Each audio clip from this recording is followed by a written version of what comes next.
কি পড়া পড়েছে। আমি নিজে কোরআনের উপর অনার্স মাস্টার্স করা, আমার তাফসীর নিয়ে কামেল করা। কোরআন শরীফ তো আমি হাফেজি পড়ার সময় মাত্র 6 মাসে এমন মুখস্থ করেছিলাম, আয়াত পারা পৃষ্ঠা লাইন রুকু পর্যন্ত আমার মাথার ভিতরে আছে। এত পড়া পড়েছি, এরপরে আমি প্রতিটি শব্দের অর্থ এখন আর বলতে পারি না, ভুলে গেছি। পড়েছি, বহুবার পড়েছি, এটা আমার মনে নেই। আপনি কি কি চিন্তা করছেন বলেন? গিরিশচন্দ্র সেনের কাছে আমি কি কিছুই না, কারণ তার এক একটা শব্দের 33টার উপরে অর্থ জানা ছিল, আর আমার একটা শব্দের 5টা অর্থ বের করতে পারছি না। 3-4টের পরে আমার মনে থাকে না, তার পড়াটা না ডিকশনারি দেখা লাগবে। তারপরে এই লোকটা কোরআন আমার চাইতে আপনার চাইতে পড়েছে বেশি, বুঝেছে বেশি, লিখেছে বেশি, কথা বলেন না, কিন্তু কোরআন থেকে সে হেদায়েত পেয়েছে। মরে গেলে তার জানাজা হয়েছে, কবরে দিয়েছে, কি করেছে? উড়িয়ে ফেলেছে। কিছু বুঝলেন এখান থেকে? কোরআন শুধু পড়লেই বুঝলেই শুনলেই হবে না, শুধু লিখলেই হবে না, মন থাকা লাগবে। ওর মন ছিল না, আল্লাহর হেদায়েত দেয়নি। আপনার যদি মন থাকে, হযরত ওমরের মন ছিল, উনি মাত্র শুনেছিলেন সূরা তাহার কয়েকটা আয়াত, সূরা মারিয়ামের পরে তাহা কয়েকটা আয়াত শোনার পরে আল্লাহ তাকে পুরাটা চেঞ্জ করে দিয়েছে। তিনি যখন এ পর্যন্ত শুনলেন, ইন্নানি আনাল্লাহু লা ইলাহা ইল্লা আনা ফাবুদনি ওয়া আকিমিস সালাতা লিযিকরি। তার নিজের ভাষা যেহেতু আরবি ছিল, তিনি আরবি বুঝলে শুনলেই বুঝতে পারতেন যে আল্লাহ কি বলতে চায়। হযরত ওমর বলেন, এ পর্যন্ত শোনার পরে আমার মন পুরা চেঞ্জ হয়ে গেছে। যে লোকটাকে মেরে ফেলার জন্য তরবারি হাতে নিয়ে দৌড়াচ্ছিলাম, এখন মনে হচ্ছে নিজের গর্দানটাই ওই তরবার দিয়ে আমি দ্বিখণ্ডিত করে ফেলি। আর সাতক্ষীরাবাসী এতক্ষণ বলার পরে সামারাইজ এটা আমির হামজার একদিনের ওয়াজ না, কিয়ামত পর্যন্ত ওয়াজ করলেও কিছুই হবে না যদি আপনার মন না থাকে।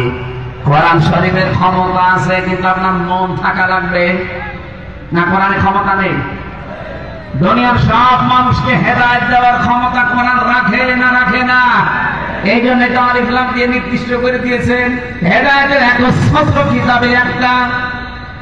বলেন তো, এই পৃথিবীতে সূর্যের আলো সবাই পায় না? অন্ধ সে আলো পায়। এখন কি দোষ সূর্যের না ওর চোখের? বলেন বলেন। পৃথিবীতে একটা খাবার আছে, তার নাম দুধ। নাম কি? দুধ কিন্তু তরল হয়। যতক্ষণ ঘি না হবে, মাখন না হবে, জমাট না বাঁধবে, ততক্ষণ তো তাকে ড্রিঙ্ক বলা যায়। কিন্তু এখন চিকিৎসা বিজ্ঞান যারা আছে, খাদ্য বিভাগে যারা দায়িত্বে আছে, তারা কিন্তু এই শব্দটাকে ড্রিঙ্ক বলে না, বলে milk is an ideal food. Ideal drink বলার দরকার ছিল যে আদর্শ পানীয় না, আদর্শ খাবার বলা হয়। কেন তো তরল জিনিস আপনি খাবার বলবেন কেন? বিজ্ঞান পৃথিবীর 12,500 খাবারের উপরে গবেষণা চালিয়েছে। দেখেছে আপনার যদি ক্ষুধা লাগে খাবার খাবেন, ক্ষুধা মিটে যাবে, কিন্তু পিপাসা মিটবে না। আপনার যদি পিপাসা লাগে আপনি পানি খাবেন, পিপাসা মিটে যাবে, কিন্তু ক্ষুধা মিটবে না। এই একটাই মাত্র খাবার দুনিয়ায় আছে যেটা খেলে পিপাসাও মিটে যায়, ক্ষুধাও মিটে যায়, তার নাম দুধ। এই কথা বলবেন না? এই পৃথিবীতে একটা মানুষ জন্ম নেওয়ার পর 2 বছর যদি দুনিয়ার কিছু না খায়, শুধুমাত্র দুধ খায়, তাও সে বেঁচে থাকতে পারবে। এমনকি বিজ্ঞান জানাচ্ছে একটা মানুষ মরণ পর্যন্ত যদি কিছু না খায়, শুধু দুধ খায়, দুনিয়ায় জন্ম থেকে মরণ পর্যন্ত দুনিয়ার কোনো খাবার খায়নি, শুধু দুধ খেয়েছে, তাও সে বেঁচে থাকতে পারবে। কারণ খাবার এবং পিপাসা দুইটা চাহিদা এর ভেতরে আছে। একটা মানুষ যখন জন্ম নেয়, এই দিন থেকে শুরু করে প্রতিদিন 8, 9 বার 10 বার করে তার দুধ খাওয়া লাগে মায়ের স্তন থেকে। বিজ্ঞান এখন জানায় যে প্রতিদিন যদি 8 থেকে 10 বার করে দুধ খায়, প্রতিবারে যদি 1 পোয়া করে হয়, 8 বারে কমপক্ষে 2 কেজি হবে। আপনি 2 বছরের হিসাব একটু ক্যালকুলেটর দিয়ে মারেন। আমি একবার হিসাব মেরে দেখলাম যে আমি আমার মায়ের স্তন থেকে 2 বছরে কমপক্ষে দুধ খেয়েছি 36 মণ। কত বলেন বলেন? আমি আমার এই 36 মণ, আমি তো একা, তো আমার বাবার আমি একা সন্তান, এই হিসাবে আমি আমারটা মিলিয়ে দেখলাম না, আরেকটু উপরে যাই। আমার 2 বাড়ি পরে আমার এক চাচাতো দাদা আছে, ওনার 12টা মেয়ে আর 5টা ছেলে।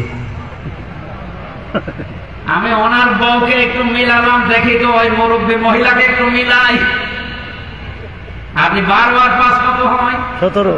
বলেন বলেন? 36 মণ করে হিসাব মারেন। 700 কত মণ যেন আমি একটা পেয়েছি। একটা মহিলার ওজনই হয়তো 50-55 কেজি হবে, অথচ 772 মণ দুধ আল্লাহ তার স্তন থেকে বের করিয়ে তার সন্তানদেরকে খাওয়াই।